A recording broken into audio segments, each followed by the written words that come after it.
તમે કલમ અને કાયદાની વાત કરી તો કેટલા એવા કાયદા છે જે ના જ હોવા જોઈએ? નહીં, કાયદાઓ હરેક મહત્ત્વના છે, રાઈટ. કાયદાઓ હરેક વાંચવા જરૂરી છે.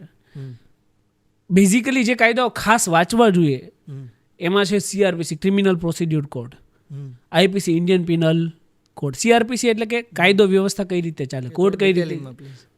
હા, CRPC ક્રિમિનલ પ્રોસિડ્યુર કોડ એટલે કે કાયદો કઈ રીતે ચાલે, સિસ્ટમ કઈ રીતે ચાલે, કોર્ટ કઈ રીતે ચાલે, પોલીસને કઈ રીતે ઇન્વેસ્ટિગેશન કરવાનું હોય, આ બધું CRPCમાં સમજાવવામાં આવે.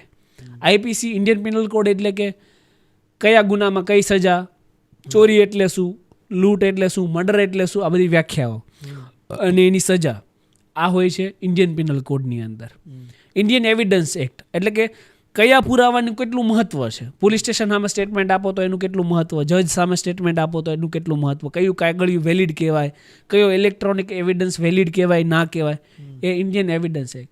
પછી આવે મહત્વનો કાયદો ગુજરાત પોલીસ એક્ટ, કે પોલીસની રચના કઈ રીતે થાય, પોલીસને ઇન્વેસ્ટિગેશન કઈ રીતે કરવાનું હોય, કયા પોલીસ કર્મચારીને કેટલો પાવર મળે, કયા પોલીસ કર્મચારીની શું ડ્યુટી છે, પોલીસ શિસ્તભંગ કરે તો શું પગલાં લેવાય, એ ગુજરાત પોલીસ એક્ટની અંદર આવે. અને આપણા રૂટીન લાઈફમાં જે કામમાં આવે એ છે મોટર વ્હીકલ એક્ટ. સવારે ગાડી લઈને તો નીકળીએ જ છીએ એટલે એ કાયદો ચાલુ થઈ જાય. તો આ જે 5 કાયદાઓ છે CRPC, IPC, evidence act, motor vehicle act ને ગુજરાત પોલીસ એક્ટ, આ 5 કાયદાઓ છે, અનિવાર્ય છે અને હરેક વ્યક્તિએ જાણવા જોઈએ.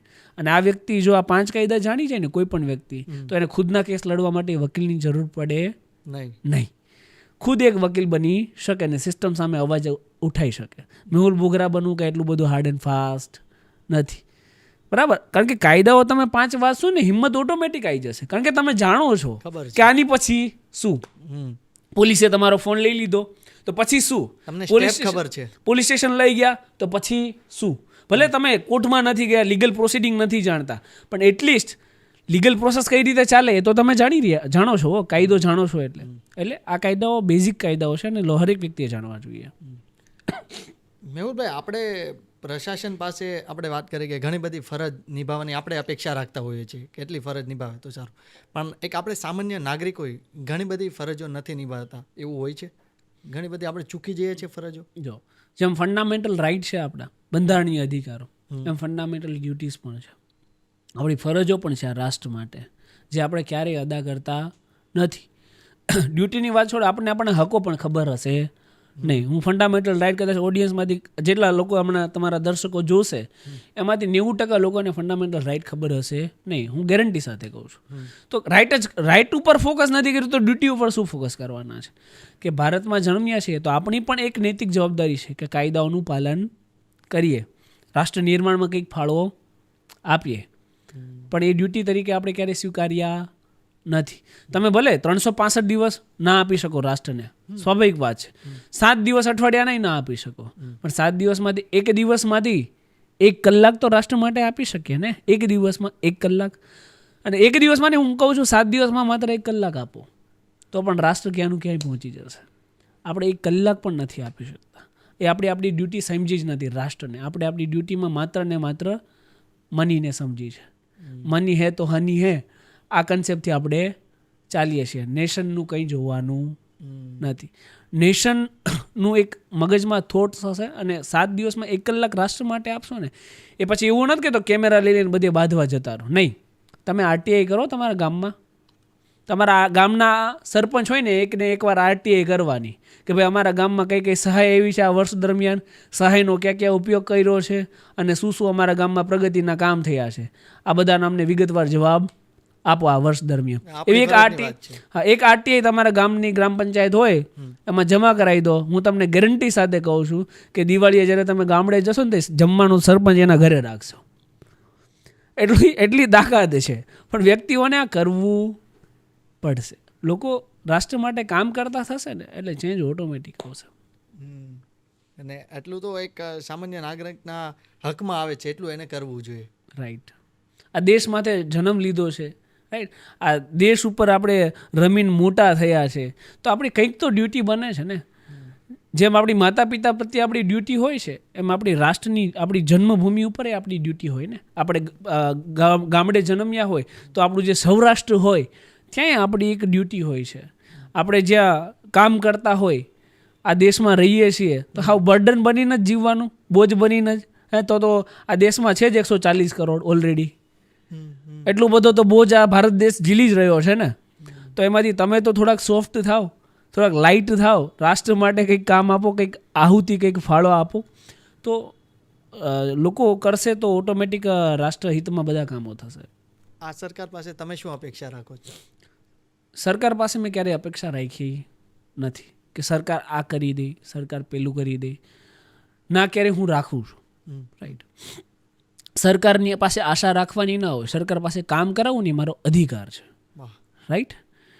અને સરકારની ફરજ છે, જેને કહેવાય directive principal of state policy, કે શિક્ષણ આપવું, આરોગ્ય આપવું, રોડ રસ્તા આપવા, પાણી આપવું, આ સરકારની બેઝિક ફરજો છે અને એ મારો અધિકાર છે.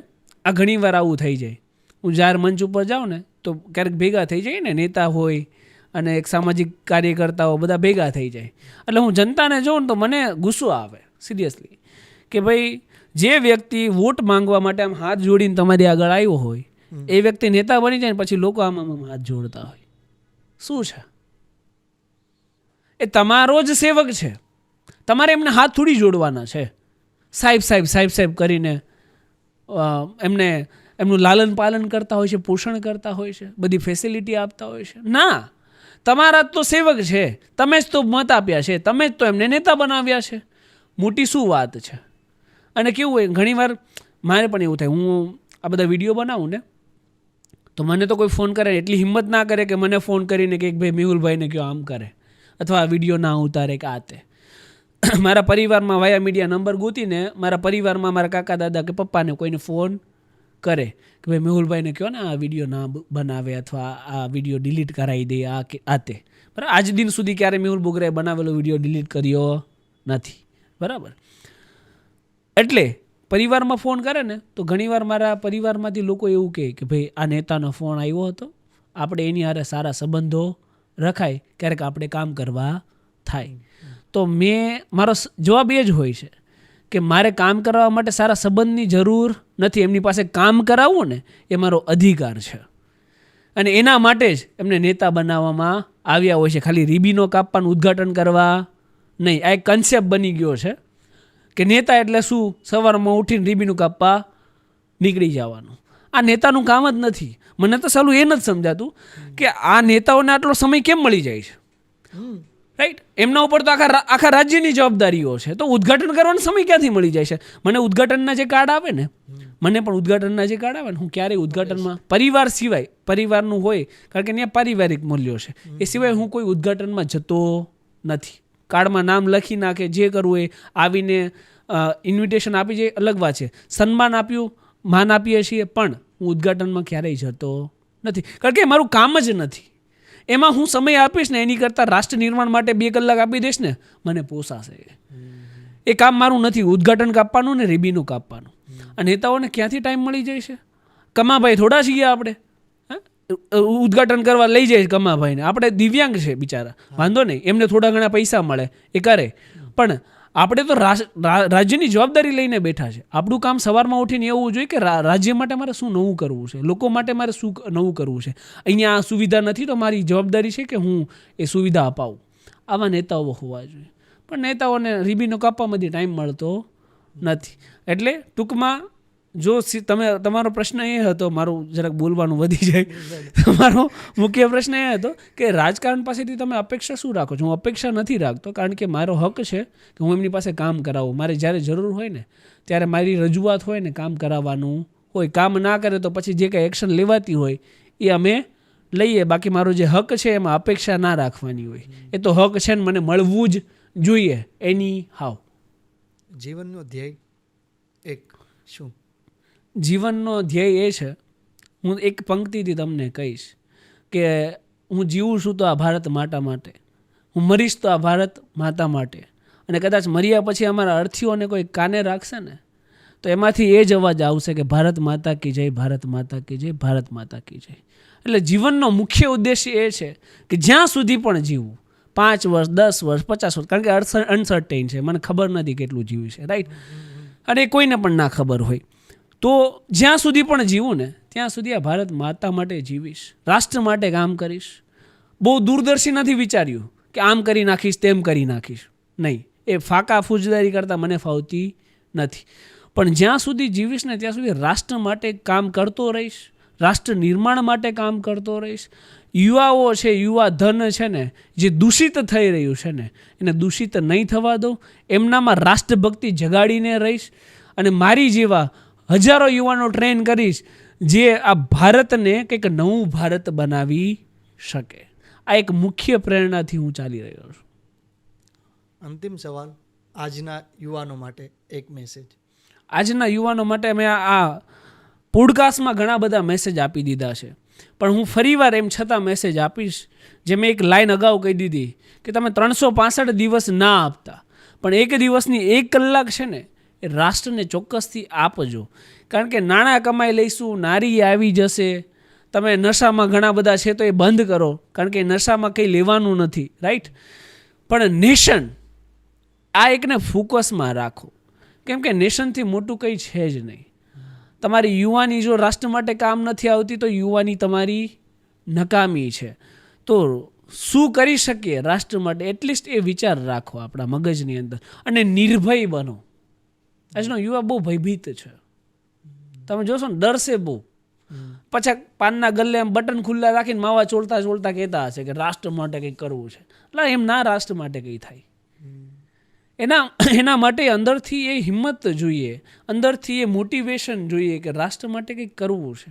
પાછું ગલ્લા ઉપર માવો ચોળીને વાતો કરીને પાછા આપણે કરતા તો કંઈ નથી ને.